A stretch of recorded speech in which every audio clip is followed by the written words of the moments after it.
What if अगर तुम्हें तुम्हारी जिंदगी में हर वो चीज मिल जाए जिसकी तुमने ख्वाहिश की हो, हर वो अपॉर्चुनिटी जो तुम्हें चाहिए, हर वो इंसान जिसे तुम पसंद करते हो, वो सब तुम्हारी जिंदगी में आ जाए। कैसा हो कि अगर तुम अपनी जिंदगी में जिस चीज को सोचो और वो बस तुम्हारा ही हो जाए। कितना मजा आएगा ना। आज के इस वीडियो में मैं आपको 3 ऐसी टेक्निक्स बताने जा रही हूँ जिनकी मदद से आप एक्चुअली अपनी लाइफ में लोगों को, अपॉर्चुनिटीज को, सिचुएशंस को इस तरह से अट्रैक्ट कर सकते हैं कि वो न केवल आपके अकॉर्डिंग होगी बल्कि आपकी इच्छा के अनुसार उतनी ही सेटिस्फाइंग भी होंगी। एज अ ह्यूमन हमारी बेसिक नीड होती है कि एवरी सिंगल पर्सन जिससे हम मिलते हैं या फिर हमारी फैमिली में, फ्रेंड्स में, everybody should respect us. There should be a way of behaving. Like अगर आपसे आपके चाहे घर वाले बात कर रहे हो, आपके फ्रेंड्स हो, स्ट्रेंजर्स हो, क्लासमेट्स हो, बैचमेट्स हो, ऑफिस कॉलीग्स, एनीबॉडी, जब भी कोई आपसे बात करे there is a sense of responsibility, sense of respect जिससे वो आपसे बात करे। चाहे वो आपके साथ मजाक मस्ती करे या ना करे, that is a different thing. But अगर वो मजाक भी करते हैं या मस्ती भी करते हैं, there should be a level of respect in that too. भले ही वो आपका मजाक भी बनाए, but they know that this is only for a joke, and a healthy joking is way different than disrespecting anybody. So deep down हम सब crave करते हैं कि यार people should respect us for who we are. And बहुत बार ऐसा होता है कि हम जिन लोगों से सबसे ज्यादा एक्सपेक्ट करते हैं, जिनकी सबसे ज्यादा केयर करते हैं, सबसे ज्यादा परवाह करते हैं, वो ही हमारी सबसे ज्यादा डिसरिस्पेक्ट करते हैं। इतना ज्यादा टेकन फॉर ग्रांटेड होते हैं कि नो मैटर आपके कितने भी एफर्ट लग जाए, वो आपको कभी नोटिस ही नहीं करते, वो हमेशा आपके एफर्ट्स को इग्नोर कर देते हैं। And that is something that hurts too deeply अगर आपके एफर्ट्स को कोई इग्नोर कर दे।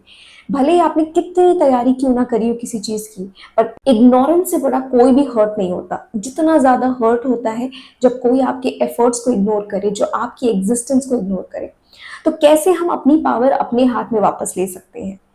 आइए बिना डिले किए हुए उन 3 स्टेप्स को जानते हैं जिनकी मदद से आप धीरे धीरे अपनी लाइफ का कंट्रोल अपने हाथों में ले सकते हैं और आपके जितने भी लोग सराउंडिंग में हैं, everybody is going to respect you for who you are, especially the ones जिनसे आप रिस्पेक्ट करवाना चाहते हैं। Number 1 and the most important thing is to make yourself less available। यानी कि आप जितना ज्यादा लोगों के लिए अवेलेबल होते हैं ना, whether it's your own family, your friends, your anybody, जिसको आप अपनी जिंदगी में ये एडवांटेज दे देते हो कि वो आपको टेकन फॉर ग्रांटेड ले सकते हैं, वो कभी भी आपकी वैल्यू को नहीं समझते हैं और जाने अनजाने हमेशा वो आपके एफर्ट्स को इग्नोर कर देते हैं। मोस्ट ऑफ द टाइम हम अपनी फैमिली में भी जब होते हैं इतना यूज टू हो जाते हैं घर के कामों में अपनी फैमिली के साथ कि मोस्ट ऑफ द टाइम्स हम अगर कोई अपने ओपिनियंस या फिर अपने कुछ सजेशंस रखते हैं कुछ क्वेश्चंस पे जो घर में जरूरी होते हैं, उनमें भी हम इतना टेकन फॉर ग्रांटेड ले लिया जाता है कि हमारे व्यूज, हमारे ओपिनियंस कोई मायने ही नहीं रखते।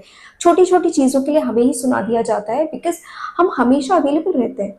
अगर हमसे कोई भी काम करने को कहा जाता है, हम हमेशा 100% अपना देने को रेडी होते हैं, चाहे मर्जी से या बिना मर्जी के। पर अगर हम अवेलेबल हैं तो हम उस चीज को अपना 100% दे देते हैं और ये ही हमें सबसे ज्यादा हर्ट करता है। बिकॉज लॉन्ग रन में धीरे धीरे जब आप पहली बार उस काम को करते हो तो आपको अप्रिसिएशन मिलता है, आपको लोगों से उनकी वाहवाही भी मिलती है। बट धीरे धीरे ओवर टाइम जैसे ही आप ओवर करते चले जाते हो, आप लोगों की नीड्स की केयर करते चले जाते हो, वही सेम लोग जो आपको एक वक्त पे वही काम करने के लिए अप्रिशिएट कर रहे थे, आज वो काम ना करने पर आपको सुनाते भी हैं, साथ में इतना टेकन फॉर ग्रांटेड है कि उन्होंने सोच लिया कि ये काम तो बस आप ही को ही करना है, अब इसमें आपको अप्रिशिएट करना ना करना is not their cup of tea. So start by taking that control from everybody. मतलब चाहे वो आपकी अपनी फैमिली क्यों ना हो, उस कंट्रोल को वापस ले लीजिए। Stop being available too much. अगर आप कोई पर्सनल काम कर रहे हैं या फिर आप अपने करियर को बिल्ड कर रहे हैं, अपनी पर्सनल ब्रांडिंग करने की कोशिश कर रहे हैं, और अगर उसी समय आपसे कोई कुछ करने के लिए कहता है, take a stand for yourself. Don't give in कि अच्छा ठीक है, तुमने अपना इंपॉर्टेंट काम छोड़ करके दूसरा घर के काम करना शुरू कर दिए। Don't do that. बिकॉज जितनी बार आप अपने प्रायोरिटी टाइम को कैंसिल करके दूसरों के लिए करोगे, दूसरे उस चीज की वैल्यू नहीं करेंगे, बट रादर आप वहां पर जाकर के अपनी डिसरिस्पेक्ट भी क्रिएट कर रहे हो, अपनी वैल्यू को भी कम कर रहे हो, और साथ में जहां पर आपको अपनी प्रायोरिटी देनी चाहिए थी वो भी आप बंद कर देते हो। And this is the number one reason everywhere. अगर आप जाओ ना, सबसे ज्यादा उन्हीं लोगों की डिसरेस्पेक्ट होती है, उन्हीं लोगों को इग्नोर किया जाता है जो सबसे ज्यादा अवेलेबल होते हैं, जो आपकी हर परेशानी में रहते हैं, जो आपके लिए हमेशा 24/7 अवेलेबल रहते हैं।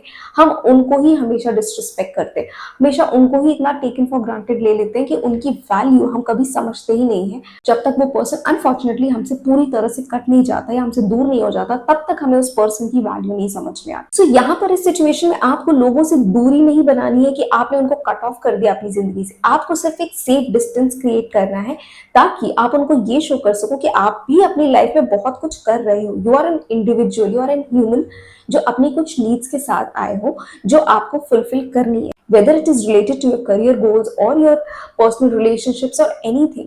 आप अपने आप को प्रायोरिटाइज करना शुरू कीजिए, अपने आप को स्केर्स बनाइए। इकोनॉमिक्स का एक कॉन्सेप्ट होता है दैट स्केर्सिटी जितनी ज्यादा होती है ना, डिमांड उतनी ज्यादा बढ़ती है, और जितनी ज्यादा डिमांड बढ़ती है उतना ज्यादा उस चीज का रेट बढ़ जाता है। सिमिलरली आप इस कॉन्सेप्ट को अपनी पर्सनल लाइफ में भी अप्लाई कर सकते हैं कि जितने ज्यादा आप स्केर्स हो जाओगे ना, उतना ही ज्यादा आपकी वैल्यू क्रिएट होगी। और ये यहाँ पे लेकर के जाती है हमारे पॉइंट नंबर 2 पे, जो है बी वैल्यूबल। अब आपने ये तो अपनी जिंदगी में सोच लिया कि यार मुझे लोगों से अपनी दूरी क्रिएट करनी है, मुझे स्केर्स होना है, मुझे हर कोई कॉल करे तो मैं हमेशा अवेलेबल नहीं रहना चाहती, बट दैट डजंट मीन कि आप वैल्यू ही मत क्रिएट करो। अगर आप अपनी वैल्यू को ही नहीं क्रिएट करोगे तो इस स्कैर्सिटी का कोई मतलब नहीं होगा। हो सकता है आपने अपने फ्रेंड से थोड़ा सा डिस्टेंस क्रिएट किया, अपने लिए प्रायोरिटी टाइम निकाला, बट आपने उस प्रायोरिटी टाइम में क्या किया? Are you becoming better? कि वो लोग आपसे जो दूरी क्रिएट हो रही है वो आपको देख करके ये सोचे कि यार this person is becoming really better and I want to be with this person. अगर ऐसा नहीं है तो फिर आपकी स्कैर्सिटी की कोई वैल्यू नहीं रहेगी। बिकॉज स्कैर्सिटी का असली मतलब तभी है जब आप उस डिमांड को सप्लाई से फुलफिल भी कर सको। तो वैल्यू जितनी ज्यादा आप क्रिएट करोगे ना, जैसे कि अगर आपने अपने लिए सफिशिएंट टाइम निकाला, अपनी प्रायोरिटी के लिए अपने आप को दूसरों से दूर किया, आप अपनी फैमिली से ज्यादा बात नहीं कर रहे हो, अपने फ्रेंड्स से आपने डिस्टेंस क्रिएट किया, और उस मी टाइम में अगर आप अपने आप को रीब्रांड कर रहे हो, अपने आप को बिल्ड कर रहे हो, that when ever the other person sees you, उन्हें वो एनर्जी फील हो, वो वाइब फील हो कि यार something is changing about this person. ये पर्सन पहले जैसा नहीं रहा, इस पर्सन की क्वालिटीज इंप्रूव हो रही है, ऑरा इंप्रूव हो रहा है, करियर गोल्स इंप्रूव हो रहे हैं। हो सकता है आप किसी एग्जाम के लिए क्वालिफाई कर जाओ, हो सकता है आप एंटरप्रेन्योरशिप में चले जाओ, हो सकता है आप अपना यूट्यूब खोल करके उसमें आपको धीरे धीरे सक्सेस गेन होने लगे। आपकी फिजिकल इंप्रूवमेंट में आप काम कर रहे हो कि आपकी वेट लॉस की जर्नी हो, वेट गेन की जर्नी हो, आपकी ओवरऑल पर्सनैलिटी इंप्रूवमेंट हो, आपका ड्रेसिंग हो, आपका स्किन केयर रूटीन हो, एनीथिंग जो आपको इंप्रूव कर रहा है और जो आपकी करंट पर्सनैलिटी से आपको एक बेटर वर्जन में लेकर के जा रहा है, आपकी एक वैल्यू को क्रिएट कर रहा है, वो आपको वैल्यूएबल बनाता है। ताकि जो आप अपनी स्कैर्सिटी क्रिएट कर रहे हो ना लोगों के साथ, या जो अपॉर्चुनिटीज पाने के लिए आप स्कैर्सिटी का यूज कर रहे हो कि आपकी लाइफ में कुछ अपॉर्चुनिटीज आए, तो आपको उस स्किल्स को भी सीखना होगा, अपने आप को वैल्यूबल बनाना होगा, नॉलेज सीखनी होगी, स्किल्स सीखनी होगी। हो सके तो फॉरेन लैंग्वेजेस को सीखिए, बहुत ही ज्यादा यूजफुल होती है आपके करियर को अपग्रेड करने में। आप मल्टीपल लैंग्वेजेस को सीख सकते हैं, खुद से सीख सकते हैं, या फिर कोर्सेज को भी ले सकते हैं। There are so many ways, so many hobbies, so many skills जो आप सीख सकते हैं, जो आपको लेवल अप कर देंगे और आपकी स्कैर्सिटी को 100% फ्रूटफुल बना देंगे और आपकी वैल्यू को इंक्रीज करेंगे। जो हमें हमारे तीसरे पॉइंट की तरफ लेकर के जाता है, विच इज वेरी इंपॉर्टेंट, कि जब आप अपनी स्कैर्सिटी को क्रिएट कर रहे हो, डोंट स्टॉप पीपल। कि आपके पास जो टाइम है जिसमें आपको आपकी वैल्यू क्रिएट करनी है, उस टाइम में आप लोगों को चेस कर रहे हो। भले ही आप उनके मैसेजेस का रिप्लाई नहीं कर रहे हो, उनको कॉल नहीं कर रहे हो, बट आप 24/7 लोगों को स्टॉक कर रहे हो। उनके कॉल्स आ रहे हैं तो आप वेट कर रहे हो कि यार उनका कॉल आ जाए, वेट कर रहे हो उनके मैसेजेस कब आए, आप जैसे ही मैसेज आता है तुरंत सीन करके ब्लू टिक कर देते हो। दीज आर द थिंग्स जो आपको रोकनी होंगी। If you are giving yourself priority, if you are giving yourself that makeover कि आपकी खुद की वैल्यू बढ़े, आपकी पर्सनैलिटी में एनहांसमेंट आए, then stop chasing people, stop chasing opportunity, stop trying to change the circumstances around you. खुद change अंदर से लाना शुरू करो, तुम्हारा एक्सटर्नल एनवायरनमेंट ऑटोमेटिकली चेंज हो जाएगा। बिकॉज पता है आपकी इंटरनल रियलिटी जो होती है ना, वो ही आपकी एक्सटर्नल रियलिटी में रिफ्लेक्ट करती है। सो जितनी अच्छी थिंकिंग, जितनी पॉजिटिव थिंकिंग, जितना पॉजिटिव ऑरा आपके अंदर होगा, जितना अच्छा आप खुद के लिए फील करते होगे ना, उतना ही ज्यादा आपके एक्सटर्नल एनवायरनमेंट में चेंजेस आएंगे, उतना ही एक्सटर्नल एनवायरनमेंट में अपॉर्चुनिटीज अट्रैक्ट होंगी।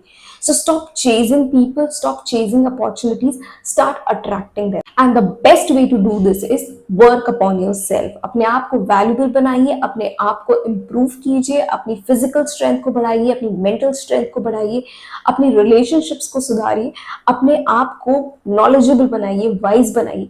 जितना ज़्यादा आप अपने ऊपर काम करेंगे ना, कि आपको देखते when you enter into a room, people will be amazed to see कि यार not a person जो slack करता है या फिर जो shy है या फिर जिसके पास knowledge नहीं है, जिसको communicate नहीं करना आता, but rather जब आप एक रूम में एंटर करो ना, people want to listen to you, कि आप कुछ भी बता रहे हो ना, you have that quality of communication, कि आप जिस तरह से बात करते हो, आप जिस तरह की कॉन्फिडेंस को रिप्रेजेंट करते हो, ये आपकी वैल्यू को इंक्रीज करता है, ये आपके लिए फ्यूचर में आपके लिए अपॉर्चुनिटीज को अट्रैक्ट करता है, लोगों को अट्रैक्ट करता है. आप इन 3 एक्टिविटीज को फॉलो करके ना ऐसे लोगों को, ऐसी अपॉर्चुनिटीज को अपनी जिंदगी में ले आओगे जो राइट ना, जब आप चेजिंग कर रहे होते हो ना, तब आपकी लाइफ में ये सब दूर भाग रहा होता है.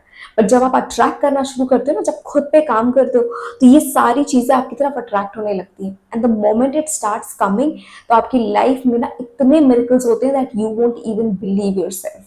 So start working upon these 3 principles और आपकी लाइफ 360 डिग्री चेंज हो जाएगी, because every change begins with you. तो खुद पे काम करिए और अपनी जिंदगी को पूरी तरह से बदल दीजिए. So I hope this video was helpful to you, और ऐसी और वीडियोस देखने के लिए आप मेरे चैनल को सब्सक्राइब कर सकते हैं. और अगर ये वीडियो आपको अच्छा लगा हो तो अपने व्यूज को कमेंट बॉक्स में शेयर करना बिल्कुल मत भूलिएगा. Till then take care of yourself and thank you so much for watching.